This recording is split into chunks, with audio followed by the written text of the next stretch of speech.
Dans le monde, on estime aujourd'hui que chaque émigré fait vivre en moyenne 10 personnes dans son pays d'origine. L'argent renvoyé par les migrants vers leur propre pays forme donc un enjeu multiple, économique, politique et même de développement.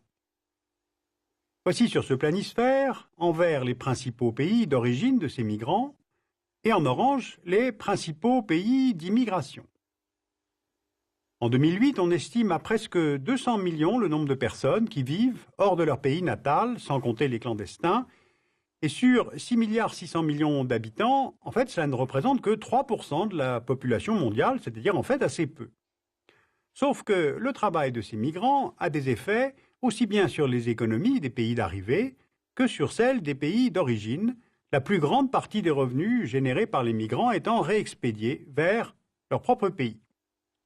La Banque mondiale estimait en 2007 que les transferts financiers, officiellement recensés dans le monde, représentaient à peu près le PIB annuel d'un pays comme le Danemark, soit à peu près 340 milliards de dollars. Voyons maintenant qui sont les principaux bénéficiaires. Selon la Banque mondiale, c'est d'abord l'Inde qui a reçu 27 milliards de dollars de ses ressortissants vivant hors du pays, puis la Chine, suivie par le Mexique, les Philippines, et en 5e place, la France avec 12,5 milliards de dollars, car les pays occidentaux ont eux aussi une main-d'œuvre travaillant à l'étranger, que l'on nomme alors les expatriés. Ces montants en valeur absolue ont peu de signification, mais ils prennent du sens en valeur relative par rapport au produit intérieur brut du pays en question.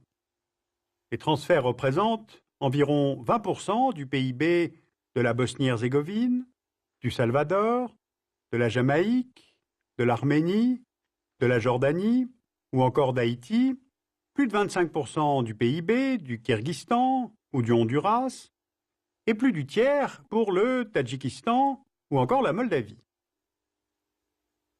Donc, on comprend bien l'avantage pour des pays pauvres de voir une partie de leur population aller chercher du travail ailleurs.